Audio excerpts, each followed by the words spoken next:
जिन लोगों को यह काम करना चाहिए उन्होंने नहीं किया। 15 अगस्त 1947 को ट्रांसफर ऑफ पावर हुआ है और दो घटनाएं से आपको लगेगा, और ये बात शायद आप में से बहुत सारे लोग जो विदेश में भी गए होंगे, जब आप दूसरी दुनिया के लोगों से मिलते हैं और वो लोग तर्क पे लॉजिक पे बात करते हैं, वो ये नहीं सोचते कि ये हिंदू है, ये ब्राह्मण है, ठाकुर है, बनिया, उनको इससे कोई मतलब नहीं होता। वो आपको एक भारतीय सनातनी की तरह देखते हैं और जब आपसे बात करते हैं और आपके पास उनके आर्गुमेंट का जवाब नहीं होता, तब बहुत शर्म आती है।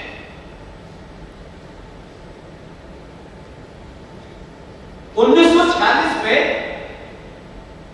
6 ऐसी बड़ी घटनाएं घटी हैं, उसको अगर आप समझ जाएं तो आपको इसका जवाब तथ्यों में मिल जाएगा। जनवरी में 1946 भारत की जो प्रोविंशियल असेंबलीज थी उनके द्वारा चुनाव हुआ और भारत में जो टोटल प्रोविंशियल असेंबली थी, प्रांतीय असेंबली थी, उसकी गिनती थी 1585 टोटल। उसमें से 492 सीटें मुसलमानों के लिए रिजर्व थी और दो ही पार्टियां करीब करीब बड़ी पार्टी चुनाव लड़ रही थी। चुनाव में मुस्लिम लीग का नारा था, मर मर के लेंगे पाकिस्तान, हर कीमत पर लेंगे पाकिस्तान। वो पार्टी भारत में चुनाव लड़ रही थी। चुनाव हुआ,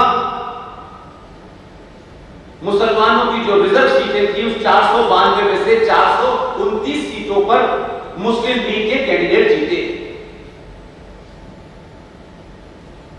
और बाकी पे कांग्रेस पार्टी के मुसलमान जीते। रिजल्ट आ गया, कांग्रेस चुनाव जीत गई। जैसे ही इस चुनाव का रिजल्ट आया जनवरी में, मार्च 1946 को इंग्लैंड के प्रधानमंत्री ने घोषणा की और उनकी घोषणा थी कि हम जल्दी ही भारत में सत्ता का हस्तांतरण कर देंगे। और जैसे ही उन्होंने मार्च में यह कहा,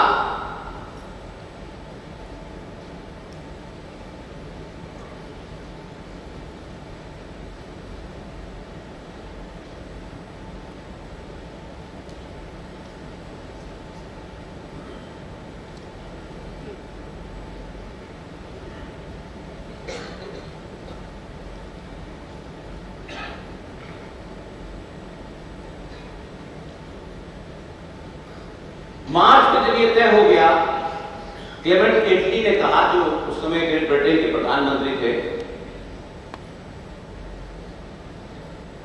कि हम ट्रांसफर ऑफ पावर जल्दी करने वाले हैं। उसके इमीडिएट बाद 20 अप्रैल को कांग्रेस पार्टी ने अपने अध्यक्ष के चुनाव की घोषणा की, क्योंकि उस वक्त अध्यक्ष जो 1940 से बने थे, मक्का में पैदा हुए थे, 1888 में 1902 में भारत आए थे, जिंदगी में किसी स्कूल कॉलेज का छोड़िए किसी विद्यालय तक में नहीं गए, वो मौलाना उस वक्त भारत राष्ट्रीय कांग्रेस के अध्यक्ष थे। और जैसे ही घोषणा की 20 अप्रैल 1946 को कि कांग्रेस के अध्यक्ष पद का चुनाव होगा, वैसे ही इस देश में पिताजी खड़े हुए और पिताजी ने कहा, नेहरू मेरी पहली पसंद है। अब तक ये राज था, उन्होंने पब्लिक कर दिया। एक बड़े नेता के नाते जो उनको कल बताया उनका जाता है। हमारी परंपरा में एक बात और साफ करो,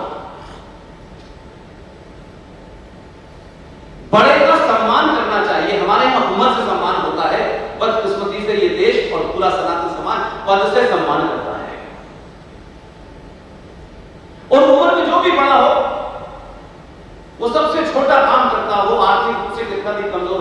लेकिन उसकी उम्र के कारण उससे हमेशा जी लगा के बात करनी चाहिए, सम्मान के साथ।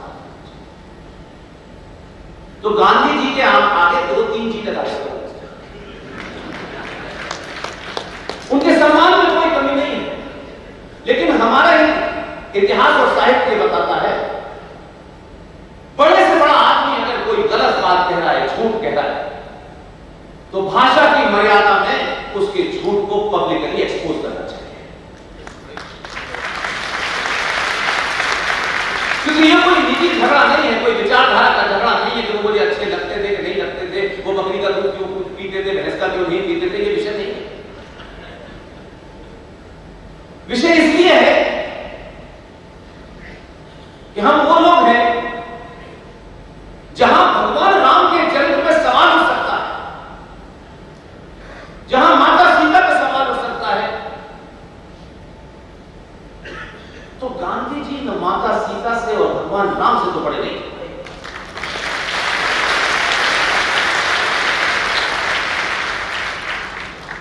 इसलिए गांधी जी की ये जो बात थी ये महत्वपूर्ण है, इसको समझने की कोशिश। आज अगर कोई छोटा सा चुनाव हो और एक ऐसा आदमी हो जिसका कद समाज में बड़ा हो, लोग उसकी इज्जत करते हो, और वो चुनाव की घोषणा होते ही कहते फला आदमी मेरी पसंद है, तो समाज में लोग उनका आदर करने के लिए, उनकी बात रखने के लिए वैसे समझ जाते हैं कि ये कहना क्या चाहते हैं। लेकिन उस वक्त के तमाम कांग्रेसियों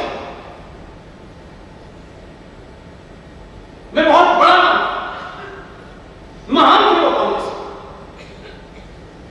20 अप्रैल को जब यह घोषणा हुई कि कांग्रेस के अध्यक्ष पद का चुनाव होना है, तो गांधी जी ने जब यह कहा कि नेहरू मेरी पहली पसंद है, 27 तारीख को मतदान हो करके उसकी गिनती होनी थी। मौलाना आजाद से इस्तीफा दिलवा दिया गया और एक ऐसे आदमी को जो सबसे क्लोज थे गांधी जी के, लेकिन उस आदमी का नाम इस इतिहास में कम नहीं चलता है। जितने भी आप चरित्र पढ़ेंगे उसमें से वही एक मात्र ऐसा आदमी जो सबसे ज्यादा गांधी जी के नजदीक थे और सबसे ज्यादा गांधी जी को लेकर क्रिटिकल थे। कभी उन्होंने अपनी बात छुपाई नहीं। उस वक्त उन्हीं को बनाया गया कि आपकी देख रेख में ये जो बेटियां खुलेंगी तो रिजल्ट का अनाउंसमेंट और गिनती होगी, वो आपकी देख रेख में। 27 तारीख को 15 असेंबली से वो तमाम बेटियां आ गई और फिर वो खुली तो उसमें से 15 असेंबली में से एक वोट पट्टाभी सीतारमण को मिला, 2 वोट इनवैलिड हुए और 12 वोट सरदार पटेल को मिले।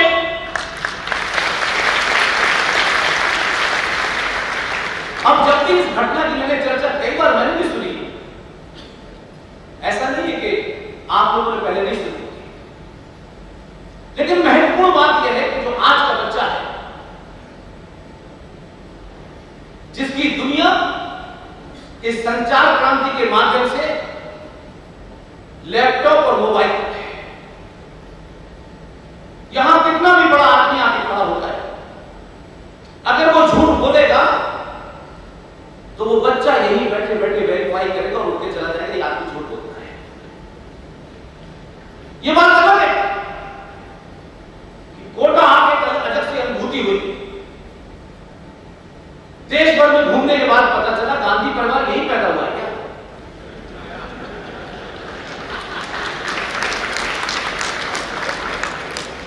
नहीं, उनसे कोई नाराजगी नहीं है। कहीं चचा पिताजी को सलाह देते नजर आए, कहीं माता और एक जगह तो खत्म हो गया। जिस राज में वो हमारे साथी सुबह कलम को लेके जब जा रहे थे, तो पूजा भी उन्होंने कराई, तो उन्होंने मुझे एक मूर्ति दिखाई, बोले इसकी तरफ देखिए। अब ताज्जुब की बात यह है कि आपको ताज्जुब लगा, मुझे ज्यादा ताज्जुब नहीं लगा। जिस राज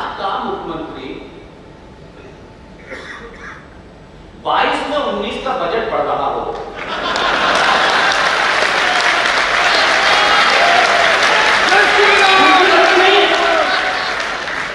उनकी गलती बिल्कुल भी नहीं, वो भोले आदमी। जब कोटा में राजीव गांधी थे भारत में, वही 90 में चले गए यहां से। 32 साल पहले जब लैपटॉप का आविष्कार नहीं हुआ था, अगला लैपटॉप लेकर बैठे।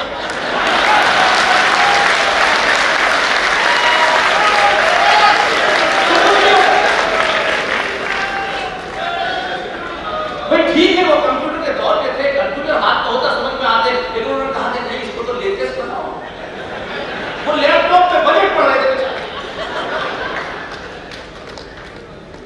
तो इस किस्म का जब हालात होते हैं तो आप पूरी ताकत के साथ सब बोलिए। गिनती हो गई और फूल वाले चचा जो उसके सबसे बड़े दावेदार थे, जिसके तहत ये पूरा खेल तैयार किया गया था, बापू ने उनकी तरफ देखा और कहा, नेहरू तुमको एक भी वोट नहीं मिला। अब नेहरू जो पहली क्लास का बच्चा जो शर्मा जाता है, उस अंदाज में शर्माए और चुप हो गए। इसलिए मैंने उन कांग्रेसियों की तारीफ की, वो ईमानदार थे, बहादुर थे, पिताजी की अपील को भी नकार दिया।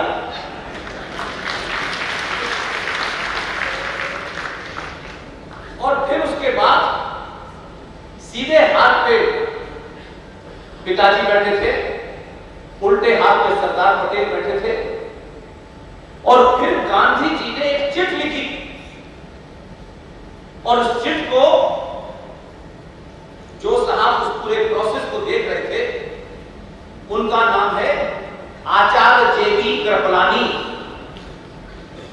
कृपलानी जी को चिट दी, कृपलानी ने चिट पढ़ी और सरदार पटेल को दे दी। सरदार पटेल ने उस चिट को पढ़ा और थोड़े तनाव उनके चेहरे पे था, उन्होंने चिट उन्होंने वापस कर दी। यानी एक बहादुर आदमी, एक स्वाभिमानी आदमी किसी पद के लिए एक लेवल तक तो जाएगा, उसके बाद उस पर नीचे जाना अपने स्वाभिमान को ठेस पहुंचाने जैसा लगता है। लेकिन बेईमान आदमी का यह पता नहीं होता कि वो कितना नीचे तक जाएगा। उन्होंने अपनी नाराजगी उस चिट को वापस करके बता दी कि भाई आई एम नॉट एग्री। उन्होंने दूसरी चिट दी और उस चिट में सरदार पटेल से लिखा था इस्तीफा देना। सरदार पटेल को यह समझ में आ गया कि मेरा सम्मान सिर्फ इसी में है कि मैं यहां से बैठ जाऊं, उठे और चले। अब इस घटना की चर्चा बहुत बार हुई है, लेकिन मुझे कहीं भी इन चर्चाओं में वो फैक्ट नहीं मिल रहा था, वो रेफरेंस नहीं मिल रहा था, जिससे मैं आज की जो युवा पीढ़ी है जब उसके सामने बात रखूं तो वो युवा पूछ सकता है कि यह आपने कहानी मन गढ़ंत बनानी होगी, आपने किसी उल्टी सीधी किताब पढ़नी होगी। 20 साल के पत्रकारिता के जीवन के बाद जब अपनी मर्जी से इस रास्ते पे आए तो हमने उस वक्त एक ही अपना मंत्र बनाया, कितना भी बड़ा आदमी हो, कितना भी सशक्त संगठन हो, पार्टी हो, एकदम comma full stop 100% original source से होगा, नहीं तो नहीं होगा। तब उस किताब की खोज हुई और पता चला कि जो किताब आचार्य जेबी कृपलानी साहब ने लिखी थी, उसे गवर्नमेंट ऑफ इंडिया पब्लिकेशन ने छापी थी, वो किताब मार्केट से गायब है, कहीं उसका नामो निशान नहीं है। फिर एक चैनल जो आजकल चर्चा में बहुत है, कोई डॉक्यूमेंट्री इसमें बनाई, उसमें भी कई साल काम किया। तब कहीं से मुझे यह पता चला कि आचार्य जेबी कृपलानी साहब ने जो गांधी पे किताब लिखी, उस किताब का पीडीएफ किसी के पास अवेलेबल है। और इत्तेफाक से इस संचार क्रांति के दौर में ये बात मैंने कई बार कही होगी, तो किसी एक साधारण से बेचारे आदमी ने मुझसे संपर्क किया और कहा कि उस किताब की पीडीएफ मेरे पास है। मैंने कहा मुझे, फिर उसकी फोटोकॉपी कराई और जब तक उसको 10 बार पढ़ नहीं दिया तब तक मन से पूरा नहीं। उस किताब में आचार्य जी कृपलानी की किताब का नाम है Gandhi his life and thoughts. उसमें ये सारा टुकड़ लिखा है। अब ये बिल्कुल ओरिजिनल सोर्स है, कोई तीसरे आदमी ने लिखी नहीं लिखी। अब पैराडॉक्स देखिए जिसपे हमें थोड़ा सा शर्म करने की जरूरत है, अपने ऊपर भी तनकीद करनी चाहिए, अपने ऊपर भी कभी कभी क्रिटिसाइज करना चाहिए अपने आप को। हम आज जरूर बहुत जोर जोर से नारा लगाते हैं, समाज वही है, समाज में कोई ऐसा नहीं हो गया कि आज नारे बंद हो। लेकिन हुआ यह कि इस घटना के बाद जब यह चर्चा शुरू हुई तब लोगों ने कहा कि यह तो हमें पता नहीं था। तब फिर उन घटनाओं को निकाला जिसकी बात मैंने शुरू में की कि भारत 15 अगस्त 1947 को आजाद स्वतंत्र नहीं हुआ है। तो आप दो चीजों का तुलनात्मक अध्ययन कीजिए। एक शख्स जिसको अपनी पार्टी के अध्यक्ष बनने के लिए एक भी वोट नहीं मिला, उसमें कोई आरएसएस वालों को वोट नहीं देना था, न संघ को देना था, न विश्व परिषद को देना था। तो आप आरोप लगाएं कि ये तो शुरू से उनसे नाराज है, शुद्ध कांग्रेसियों को देना। लेकिन एक आदमी अपनी पार्टी का अध्यक्ष बनने के लिए उसे एक भी वोट नहीं मिला, उसे इस देश ने देश का पहला प्रधानमंत्री बनाया। और पहला प्रधानमंत्री को एक जब हम आम भाषा में बात करते हैं उसमें हमारी अपनी कमजोरियां हैं। पार्टी में किसी में चले जाइए, किसी संगठन में चले जाइए, इससे कोई फर्क नहीं पड़ता। पार्टियां बनती हैं, बिगड़ती हैं, संगठन टूटते हैं, खत्म होते हैं, राष्ट्र हमेशा एक रहता है और राष्ट्र कोई संगठन कोई पार्टी अपने आप को समझता हो कि हम राष्ट्र से ऊपर हैं, तो ये उस संगठन की बड़ी मूर्खता है। राष्ट्र से ऊपर कौन नहीं हो सकता। इसलिए हमने जब भी बात हुई कि नेहरू जी देश के पहले प्रधानमंत्री थे तो डेट नहीं बता रहे थे। तो एक सामान्य आदमी नहीं समझता है कि 15 अगस्त 1947 को भारत आजाद हो गया। आजादी के बाद पहली शपथ दी उन्होंने और उसके बाद वो देश के पहले प्रधानमंत्री हैं, लिहाजा इसकी तो कोई डिबेट ही नहीं होनी चाहिए। लेकिन 1946 के बाद की एक और घटना है। 27 अप्रैल को चुनाव के बाद रिजल्ट, मई निकल गया, जून निकल गया, जुलाई निकल गया, फिर एक घटना थी। उस घटना को जब आप जोड़ेंगे तो आपको लगेगा कि जो कुछ हुआ है बहुत सोच समझ के हुआ है, प्लानिंग के साथ हुआ है। और एक घटना घटी 16 अगस्त 1946 और यह घटना यह थी कि चुनाव के रिजल्ट के बाद जब इस बात पे वोट मांगे गए थे कि हमें हर कीमत पे पाकिस्तान चाहिए, तो वो ये समझ गए थे कि वोट पे हमें इस देश में जनमानस का समर्थन नहीं मिलेगा। तब 16 अगस्त 1946 को बंगाल में उस प्रदेश के जो मुख्यमंत्री थे शहीद हुसैन सोहरावर्दी, जो मुस्लिम लीग का था, उसकी देखरेख में बंगाल के अंदर